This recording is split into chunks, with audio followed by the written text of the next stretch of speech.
말씀은 사도행전 15장 28절에서 31절까지의 말씀입니다.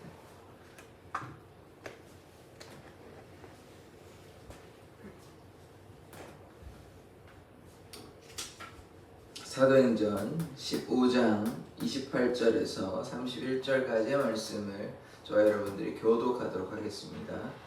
성령과 우리는 이 요긴한 것들 외에는 아무 짐도 너희에게 지우지 아니하는 것이 옳은 줄 알았노니 우상의 제물과 피와 목매어 죽인 것과 음행을 멀리할지니라. 이에 스스로 삼가면 잘 되리라.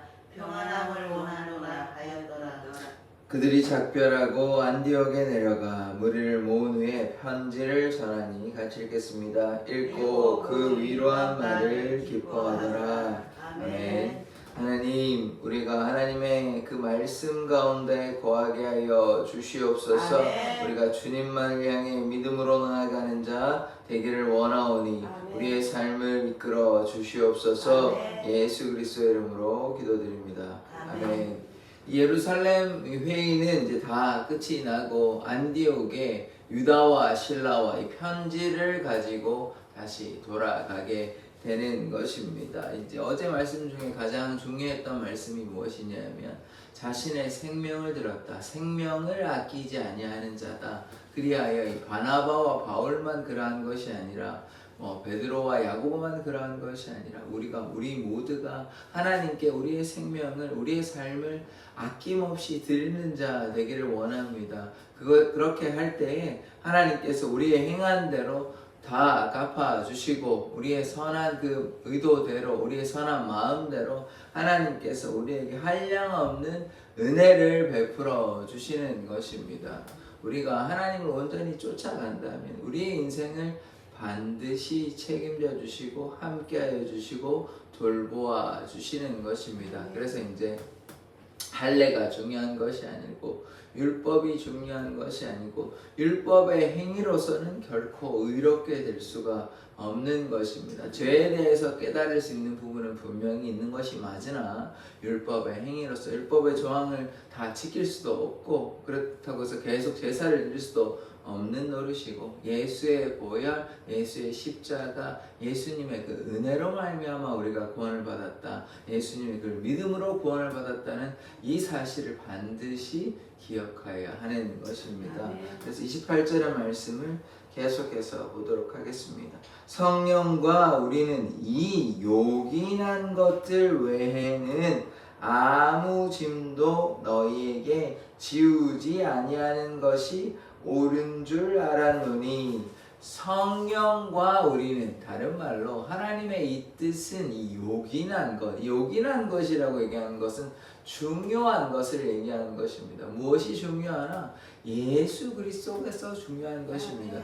이제는 율법이 중요한 것이 아니고 예수의 보혈, 예수의 십자가, 예수를 믿는 그 믿음이 중요한 것이지 세상이 바뀌었고 예수님께서 십자가를 지시고 부활하셨기 때문에 예수로 인해 구원이 있다는 이 사실, 이게 가장 기독교의 핵심 교리이기 때문에 이 말씀을 우리가 붙잡고 살아가야 되는데 계속해서 율법과 할례와 이런 얘기를 하면 맞지 않는 것입니다. 그래서 이 요긴한 것들을 붙잡고 하나님께서 우리에게 원하시는 것이 무엇인지 예수와 더불어 사는 것, 이것이 가장 중요하고 요긴한 것이다. 이 말씀을 가지고 우리가 살아야 하는 것입니다.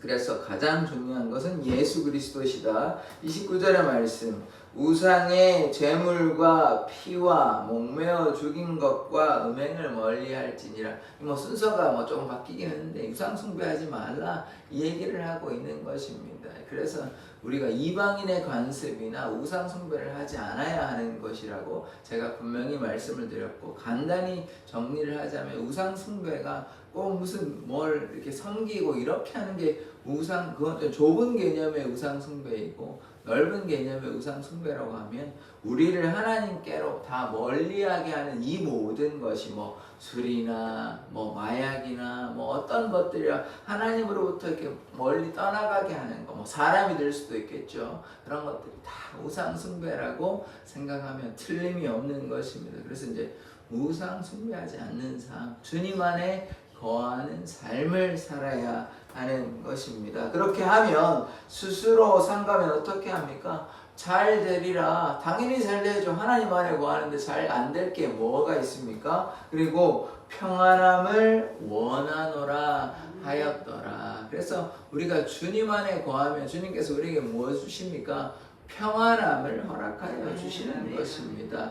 그리스도께서 하나님께서 평화의 왕 되십니다. 그래서 하나님께서 평안을 주시지 않습니까? 너에게 평안을 주노니 서로 사랑하라 하셨습니다. 그래서 우리가 하나님을 사랑하고 이웃을 사랑하면 우리가 평안 가운데 거할 수 있는 것입니다. 에베소서 4장 3절의 말씀으로 기억하고 있는데 우리가 성령께서 우리에게 성령께서 하나 된 것을 우리가 지켜야 되는 것이거든요. 어떻게? 평안에 매는 줄로 성령께서 하나 된 것을 힘써 지키는 것입니다. 평안을 우리가 한 울타리로 또 한 식구로 이렇게 한 가족으로 맬 수 있게 되는 것이 이 평안이 누구에게서 온 것입니까? 예수 그리스도 하나님께로 온 것이기 때문에 이 성령께서 하나 된 것을 우리는 지킬 수 있는 것입니다. 그래서 이 하나됨이 중요하고 또 주님께서 우리에게 주시는 이 평안함이 중요한 것입니다. 주님 안에 거하면요, 주님께서 우리를 지켜주시고 인도합니다. 그러니까 이제 우리가 죄를 짓지 않도록 우상숭배하지, 다른 말로 우상숭배는 다르게 표현하면 죄를 범하는 거, 범죄하는 거라고 우리가 이해를 한다면 범죄하지 않으려면 어떻게 됩니까? 주님 안에 거하죠. 주님 안에 거하면 어떻게 됩니까? 평안함이 있는 것입니다. 우리가 자꾸 우리의 욕심대로 우리의 생각대로 방황하면 좋은 것 같고 쾌락을 쫓아가면 행복할 것 같지만 결코 그렇지 않습니다. 이제 이를테면 마약을 한다든지 술을 중독이 돼서 한다든지 아니면 사람을 너무 한다든지 아니면 성적인 어떤 범죄를 계속해서 범하면 그게 쾌락을 가져다 줄지는 모르겠습니다. 순간순간에. 그러나 그것이 영원한 만족을 주지 아니하고 무엇이 없냐? 평안이 없습니다. 그렇게 하면요, 술 계속 마시고 담배 피우고 이렇게 하면 그 순간순간은 좀 좋은 것 같고 하지만 평안이 없는 것입니다. 불안함이 가득하고 또 괴롭고 우울하고 답답한 인생이 되는 것이죠. 그러나 주님 안에 거하면 무엇이 있습니까? 평안이 있는 것입니다. 그래서 우리가 주님 안에 거하는 삶을 살아가야 합니다. 때로 이렇게 방황할 수 있습니다. 때로 이제 인생을 살다 보면 사람이 완벽하지 못하기 때문에 하나님 외에는 완벽한 인간은 아무도 없는 것입니다. 그래서 우리가 범죄할 수 있고 넘어질 수 있는데 그때 정신 차리고 돌이키면 되는데 이렇게 조금 해도 괜찮지 이럴 수도 있고 저럴 수도 있지 이렇게 하고 이렇게 계속하면 어떻게 되냐? 평안함을 잃어버리게 되는 것입니다. 이게 무서운 말씀이거든요. 그러니까 우리가 죄에 대해서 경각심을 가지고 경계를 하고 두려워하고 하나님을 두려워하고 해야 되는데 이 정도 그럴 수 있지. 인간이 연약하지. 죄를 그러니까 이걸 합리화시키고 그럴 수 있다고 그냥 열어버리면 우리의 마음을 열어버리면 그러면 안 되는 것입니다. 죄에 노출될수록 어떻게 되냐? 하나님께 더욱더 떨어진다고 생각하면 틀림이 없습니다. 죄에 더 노출될수록 회개한다는 말은 하나님께 나아가겠다는 노력이거든요. 그런데 그런 마음이 아니라 죄를 짓는데도 전혀 마음에 꺼리낌도 없고 그때 하나님께서 분명히 꺼리낌을 허락하시거든요. 양심의 찔림을 허락하시고 하나님께 또 말씀하시기도 하고 다양한 채널로 말씀하십니다. 꼭 하나님이 우리가 범죄할 때 누구야 너는 왜 잘못하냐 이렇게 말씀하시는 그거는 굉장히 제한적입니다. 이건 굉장히 특별할 때나 그렇게 얘기하시지 그런 게 아니고 설교 시간에 얘기를 한다든지 아니면 주위의 사람들이 누구야 요즘 왜 그러냐 이런 것도 다 하나님의 은혜거든요. 근데 그런 거는 모르겠고 하나님이 꼭 음성으로 들려줘야 하나님의 뜻인 줄 잘못 오해하는 거예요. 물론 그게 틀렸다는 얘기가 아니라 그런 거는 굉장히 제한적인 경우입니다.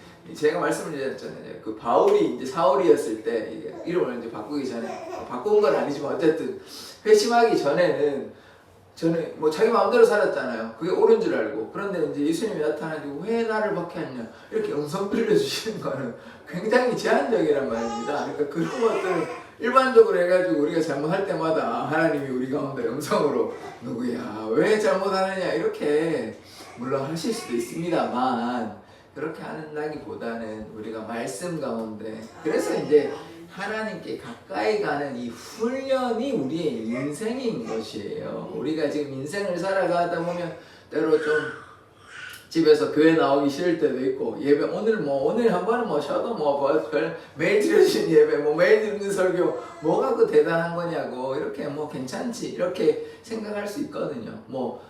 그게 완전히 제가 잘못됐다고 지금 말씀드리는 것이 아닌데 그럴 수 있습니다. 그리고 매일 예배하라 이런 성경의 말씀이 없는 것입니다. 그럼 뭐가 있냐? 항상 기뻐하라, 쉬지 말고 기도하라, 하나님과 동행하라. 근데 그런 말씀에 근거하여 본다면 우리가 어떻게 해야 되냐? 하나님께 가까이 나아가는 연습이 필요한 것입니다. 그러니까 우리가 새벽에도 예배하고 수요일도 예배하고 다른 교회는 금요일도 예배하고 다른 교회 어떤 데는 화요일도 하기도 하고 교회 따라 예배를 계속 이렇게 하는 것이에요. 이 예배를 왜 하냐? 왜 같이 모이냐?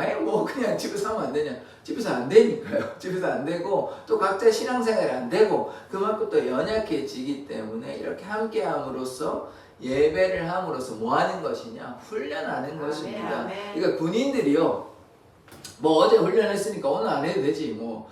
지난주에 했으니까 안 해도 되지가 아니지 않습니까? 매일 반복적으로 훈련을 하는 것이에요. 그러면 실제로 전쟁이 터지면 딱 이렇게 해서 딱딱 이렇게 일목요연하게 또 다 이렇게 다 정리해가지고 다 이렇게 할 수 있는데 그렇게 훈련하지 않냐면요. 뭐가 어떻게 되는지 방하고 우왕좌왕되는 것입니다. 딱 순서가 있잖아요. 절차에 따라서 뭘 하고 총기를 어떻게 하고 또 전쟁 준비를 어떻게 하고 탁탁탁 이렇게 돼야 되는데 우리가 평소에 훈련 안 하고 연습 안 하면 어떻게 되겠습니까? 전쟁 터지면요 아무것도 못하고 질 수밖에 없습니다. 평소에 훈련이 안 돼 있으니까요. 어떻게 해야 될지 매뉴얼이 없고 어떻게 해야 절차를 모르니까 마찬가지인 거예요. 우리가 그리스도의 군사고 하나님의 자녀이기 때문에 평소에 기도하고 평소에 말씀 읽고 평소에 주님과 동행하는 때에 그래서 영적 전쟁에 승리하고 있는 것이 매일 할 필요 있냐? 그냥 주일에 한 번 하면 됐지. 주님과 동행해야 돼. 그냥 적당히 하다가 이렇게 하면 되지. 이렇게 아니한 생각을 하면 어떻게 되는 겁니까? 영적 전쟁에서 백전백패합니다. 영적 전쟁에서 진다는 말은 무엇입니까? 생명을 잃는다는 말이에요. 좀 더 다르게 이야기해보면 어떤 말이냐면 구원함을 받지 못한다는 것입니다. 사단이 우리에게 전쟁을 일으키는 이유는 무엇입니까? 우리를 유혹하는 이유는 무엇입니까? 우리를요 같이 끌고 가려고 하는 것이에요. 우리를 구원받지 못하게 하려고 하는 것이에요. 그런데 우리가 평소에 기도하지 아니하고 말씀 읽지 아니하고 예배하지 아니하고 하면 어떻게 영적 전쟁을 이기며 어떻게 에어컨 좀 끄셔도 될 것 같습니다. 어떻게 구원함을 받을 수 있겠습니까? 그러기 때문에 우리가 평소에 습관적으로 규칙적으로 주님 앞에 나아가는 것이 그러므로 중요한 것입니다. 이게 이 새벽에 나오고 수요 예배 나오고 이게 아무것도 아닌 것 같지만 이게 쌓여가지고 신앙이 깊어지는 것이에요. 그러니까 우리가 항상 주님과 동행하는 자가 천국에 가는 자이지 그냥 적당히 믿음이 아직 자라지 않아서 그러실 수도 있지만 그런데 이제 자꾸 하나님께 나아가야 하죠. 굳이 교회에 안 나오시겠다고 하면 집에서라도 말씀을 읽고 기도하시고 그러면 되는데 또 교회 안 나오시는 분들이 또 그렇게 하는 확률은 굉장히 또 낮습니다. 집에서라도 말씀 읽고 기도하고 하나님 가까이 하면 크게 문제될 건 없습니다. 그런데 그러지 아니하는 경우가 대부분이기 때문에 그래서 우리가 하나님께 이렇게 규칙적으로 일상적으로 이렇게 나아갈 때 그들에게 하나님의 은혜와 사랑이 나타나는 거거든요. 이것이 그러니까 우리가 무엇이냐면 하나님을 사랑하는 우리의 표현인 것입니다. 또 다른 말로는 우리의 마음의 자세요 태도인 것입니다. 그러니까 평소에 공부 안 하다가 갑자기 시험 치면 성적이 잘 나옵니까? 안 나오죠. 평소에 공부하는 자가 잘 나옵니다. 머리가 대단히 좋아서 벼락치기해서 하는 경우는 대단히 제한적이고요. 그래서 평소에 공부하고 선생님이 무슨 말 했고 이건 어떻게 하고 개념도 잡히고 이럴 때 공부해야 되는지 바로 시험 치는 날 당일날 공부한다고 이게 다 들어오면요 이 사람은 대단히 천재고 영재고 그런 경우는 굉장히 제한적입니다. 그러니까 이거는 이런 요행을 바라면 안 되고요.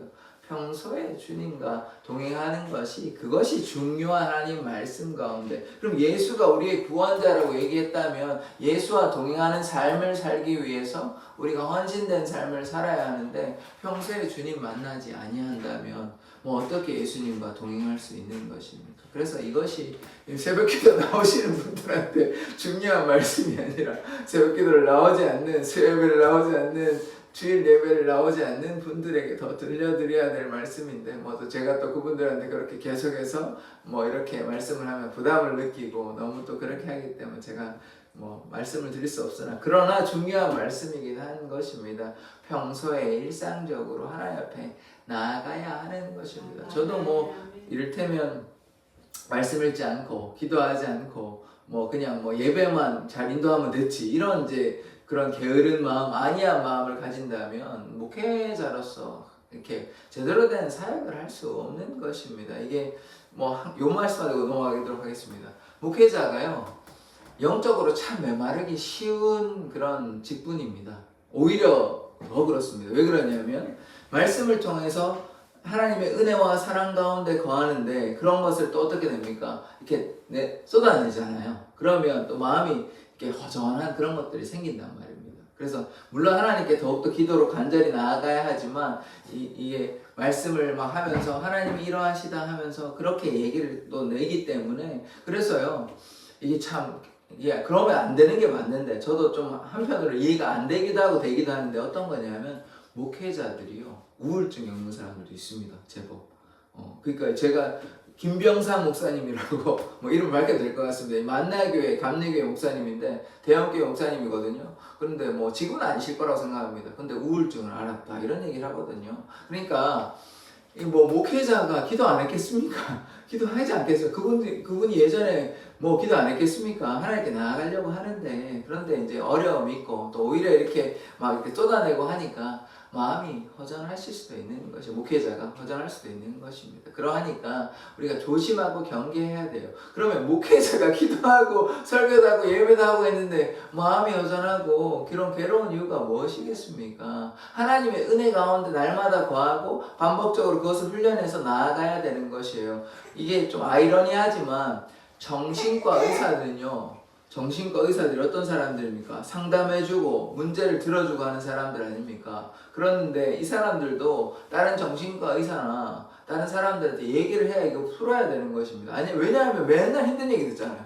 맨날 뭐 이런 뭐 죽고 싶다 우울하다 답답하다 이런 힘든 얘기를 한 번도 아니고 한 번, 두 번, 세 번 하루에 몇 번 해야 되는지 전 정확히 모르겠는데 그걸 한번 들어보십시오. 여러분한테 맨날 누군가가 죽고 싶다 힘들다 삶에 소망이 없다. 저는 맨날 뭐 힘들다. 이런 얘기만 계속 뭐 한다고 생각해 보시오. 얼마나 마음이 괴롭겠습니까? 그러니까 그런 거랑 비슷한 것이에요. 그래서 중요한 것은 무엇이냐? 그러하니까 우리가 뭐 한다고 생각하면 안 되고요. 목회자나 설교자가 뭐 어떤 사람이든 우리가 무엇을 한다 생각하면 안 되고 하나님의 공급하시는 힘으로 한다. 이러면 뭐 우울증이나 어려움이나 이런 것들을 다 극복할 수 있는 것입니다. 그래서 뭐가 나오면 내가 나오고 내 자아가 나오고 교만하고 내 생각대로 어떤 방식으로 이렇게 한다고 하면 그 마음에 허전함이 생기게 되는 것입니다. 그래서 어떤 경우에도 하나님과 동행하고 하나님의 공급하시는 힘으로 한다. 이렇게 하면요 다 할 수 있는 것입니다. 인간의 생각, 인간의 뜻으로 하면요 이 바울과 바나바는 그냥 사역 뭐 1차 전도연 그 정도가 끝났을 것입니다. 왜냐하면 돌로 맞았잖아요. 그러면 겁나가지고 어떻게 나가겠습니까? 내가 죽을 뻔했는데 이거 다시 할 수 있다는 거는 이게 정말 대단한 강심장 아니면 못하는 것이거든요. 근데 그렇게 할 수 있었던 이유는 무엇입니까? 하나님께서 공급하시는 힘으로 하나님과 동행하니까 어떤 어려움과 역경도 인간은 할 수 없습니다. 인간은 결코 할 수 없습니다. 인간의 의지로는 할 수 없는 것이에요. 기드온이 전쟁을 300명 가지고 싸워서 이길 수 있었던 것은 인간의 의지와 인간의 생각으로 할 수 있는 것이 아닙니다. 하나님의 뜻과 하나님의 능력으로. 그래서 하나님께서 우리에게 주시는 마음이 두려워하는 마음이 아니고 능력과 사랑과 절제입니다. 이 능력이라는 말은 우리가 능력을 가지는 게 아니고 하나님의 능력으로 우리가 행한다. 하나님의 사랑으로 우리가 행하고, 또한 이 절제가 중요한 것입니다. 이 절제라면 어떤 것입니까? 아까 우상 숭배하지 않은 것, 범죄하지 않는 것, 또 우리가 잘못했을 때 회개하는 것. 그래서 능력과 사랑과 절제 가운데 이 거하는 삶이 돼. 이게 디모데후서 1장 7절의 말씀인데, 이 말씀을 우리가 기억하면서 은혜 가운데 거하는 삶을 살아야 하는 것입니다. 계속해서 보겠습니다. 30절 말씀. 그들이 작별하고 안디옥에 내려가 무리를 모은 후에 편지를 전하니, 그러니까 바나바와 바울과 유다와 실라가 편지를 가서 이제 안디옥에 갔습니다. 그래서 31절 읽고 그 위로한 말을 기뻐하더라. 이런 우상 숭배하지 말고 너희가 힘내라, 잘하고 있다, 뭐 이런 내용이, 뭐 그런 내용이 좀 있었지 않겠습니까? 그래서 위로의 말을 전하고, 그래서 기뻐하는 것입니다. 왜 기뻐했냐? 그 중요한 시점 중에 하나가, 이제 할례가 중요한 게 아니야, 이방인의 간섭 쫓아가지 말고 우상 숭배하지 마, 뭐 이런 내용들이 분명히 있었기 때문에 그걸로 인해 기뻐하고, 또 위로와 권면의 말을 전하니까 이들이 얼마나 가슴이 뜨겁고, 그래, 우리가 예수 그리스도로 말미암아 우리가 함께 모인 교회요 공동체이지, 우리가 서로 예수 안에 거하자, 이런 다짐들을 했지 않겠습니까? 그래서 우리가, 교회는 어떤 교회가 되어야 되냐면 예수 안에 거하는 공동체 되어야 하는 것입니다. 그러할 때 무엇이 있습니까? 기쁨과 감사와 평안과 은혜가 있는 것입니다. 뭐 딴 게 없어요. 딴 게 자꾸 뭐 이거 하고 저거 하고 이런 것도 물론 인간적으로 보고, 또 어떤 뭐 방식으로 좋은 거일 수도 있습니다. 뭐 제가 그걸 뭐 다 나쁘다고 얘기할 수는 없는데, 그런데 가장 중요한 것은 무엇이냐? 예수 안에 거하는 것입니다. 뭐 이걸 하든 저걸 하든 중요한 것은 예수 안에 거하는 것입니다. 그러할 때 참 기쁨과 감사가 있는 것이에요. 그래서 무엇을 하더라도 예수로 살고 예수로 죽는 그런 인생이 되어야 하는 것입니다. 그러므로 말미암아 예수 안에 거할 때 참된 평안이 있다. 가장 요긴한 것, 중요한 것은 예수이다. 이런 말씀 우리가 기억해야 하는 것입니다. 갈라디아서 5장 14절에서 15절의 말씀을 보면 이런 말씀이 있는데, 그러나 내게는 우리 주 예수 그리스도의 십자가 외에 결코 자랑할 것이 없으니, 그리스도로 말미암아 세상이 나를 대하여 십자가에 못 박히고 내가 또한 세상을 대하여 그러하니라. 할례나 무할례나 아무것도 아니로되 오직 새로 지으심을 받은 것만 중요하니라. 그래서 지금 뭐가 중요하냐면 그리스도의 십자가가 중요한 것입니다. 누구든지 그리스도 안에 있으면 새로운 피조물이라고 얘기하셨습니다. 그래서 이전 것은 지나갔고 보라 새 것이 되었도다. 이 고린도후서 5장 17절의 말씀인데, 그래서 우리가 새로운 피조물이 되었다는 것을 기억해야 하는 것입니다. 누구로 인해서요? 예수 그리스도로 인해서. 그래서 우리는 옛 자아를 버려야 하는 것이에요. 우리 마음대로 살아가려고 하는 것, 뭐 우상 숭배하려고 하는 것, 범죄하는 것이, 그것이 무엇입니까? 옛 자아예요. 옛 자아. 옛 자아, 못난 자아를 십자가 앞에서 벗어버리고, 우리가 이제 새로운 피조물이니까, 예수 안에 새로운 피조물이니까 우리가 어떻게 해야 됩니까? 예수만 자랑하고 예수를 닮아가야 합니다. 온유하고 겸상하고 예수님의 멍에를 질 때에, 그때 참된 평안과 자유함이 있는 것입니다. 그러나 그렇지 아니하고 우리의 마음대로 살아가고 우리의 옛자아대로 우리의 욕심대로 살아간다면 우리의 삶에는 슬픔과 고통과 고난과 역경이 계속해서 나타날 수밖에 없습니다. 왜냐하면요, 하나님 안에 거하지 않는 삶은 참 슬프고 괴로운 삶인 것입니다. 주 안에 있으면요, 뭐 때로 고통받는 순간에도 하나님이 함께 하시고 예수 그리스도께서 함께 하시니까 그 고난을 이겨낼 수 있는 것입니다. 그러니까 우리가 잘 구분해서 보셔야 돼요. 주 안에 있다고 다 형성하지는 않습니다. 그러나 주 안에 있을 때는 뭐가 있습니까? 평안이 있습니다. 주 안에 있으면요. 주 안에 있으면요. 그래서 때로 우리가 고난을 당할 수 있지 않습니까? 바울과 바나바가 고난이 없었던 게 아닙니다. 고난이 있는데 고난 가운데 뭐가 있냐? 평안이 있어요. 평안. 우리가 어려움을 당할 수 있습니다. 근데 어려움을 당할 때 뭐가 있다는 것입니까? 평안이 있습니다. 평안. 왜 평안이 있냐? 예수님께서 우리가 그 고난 가운데 함께하여 주시는 것입니다. 그것이 진정한 그리스도의 사랑인 것입니다. 모든 문제가 다 해결되면 너무나 감사한 일이긴 하지만 때로 우리 가운데 예수님을 믿음에도 불구하고 순종에도 불구하고 역경과 어려움이 있을 수 있습니다. 그때 우리가 혼자 있지 않습니다. 하나님께서요 함께하여 주십니다. 또한 하나님께서는요 이 고난을 허락하여 주시는 것, 다른 말로 시험을 허락하시는 이유는 무엇입니까?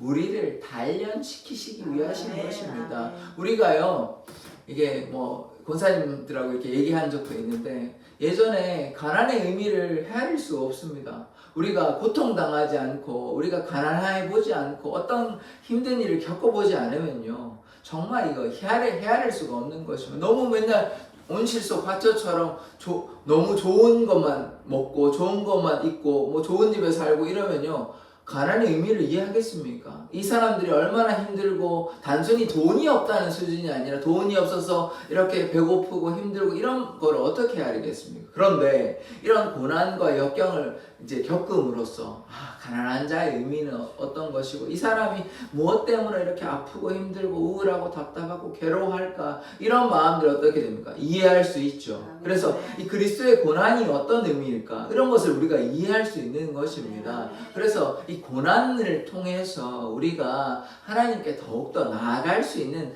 중요한 장치가 되는 것이에요. 이것을 극복하면 우리의 신앙이 한 단계 한 단계 더 성장하게 되는 것이에요. 그런데 우리가 이제 하나만 예를 들고 마치겠습니다. 어린아이가요 일어서려면요 얼마나 많이 넘어져야 됩니까?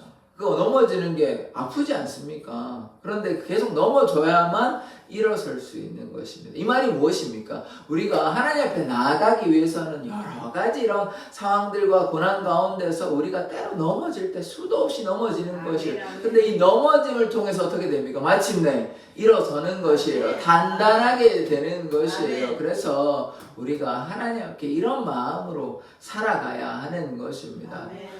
우리가 넘어질 때요 우리가 혼자 있는 것 같고 너무 괴롭고 답답하고 우리의 인생은 왜 이럴까 이렇게 눈물 흘리며 답답해할 때 그때 누가 보고 계십니까? 부모님이요 아이가 넘어질 때 뒤에서 봐주고 있습니다. 이 말이 무엇입니까? 하나님께서요 우리가 너무나 어둠 가운데 괴로워하고 눈물을 흘리고 하나님 왜 이러십니까? 이렇게 할 때 하나님께서 우리를 보고 계신다는 것을 잊지 않으시기를 원합니다. 하나님께서 우리를 살펴주십니다. 우리와 함께 계시니까 하나님의 그 사랑 가운데 거하는 삶을 살아가기를 원합니다. 하나님께서 우리를 결코 내버려 주시지 않으십니다.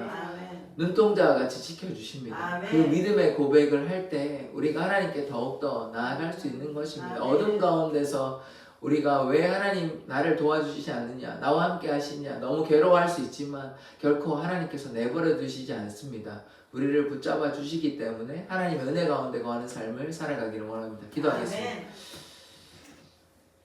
하나님 우리가 예수 안에 거하는 삶 살기를 원합니다. 우상 숭배를 하거나 범죄하지 않기를 원합니다. 하나님께서 우리에게 평안과 기쁨을 허락하여 주셨으니 날마다 주의 은혜 가운데 거하며 주님만 닮아가며 주님의 그 사랑을 누리는 삶 살게 하여 주시옵소서. 감사드리며 예수 그리스도의 이름으로 기도드립니다. 아멘. 주기도문으로 예배를 마치도록 하겠습니다. 하늘에 계신 우리 아버지여 이름이 거룩히 여김을 받으시오며 나라의 임하옵시며 뜻이 하늘에서 이룬 것 같이 땅에서도 이루어지이다. 오늘날 우리에게 일용할 양식을 주옵시고 우리가 우리에게 죄 지은 자를 사하여 준 것 같이 우리 죄를 사하여 주옵시고 우리를 시험에 들게 하지 마옵시고 다만 악에서 구하옵소서. 대개 나라와 권세와 영광이 아버지께 영원히 있사옵나이다. 아멘. 우리가 날마다 주님과 동행하는 삶 살게 해달라고 예수님의 그 말씀에 순종하는 삶 살게 해달라고 주여 한번 외치고 기도하도록 하겠습니다.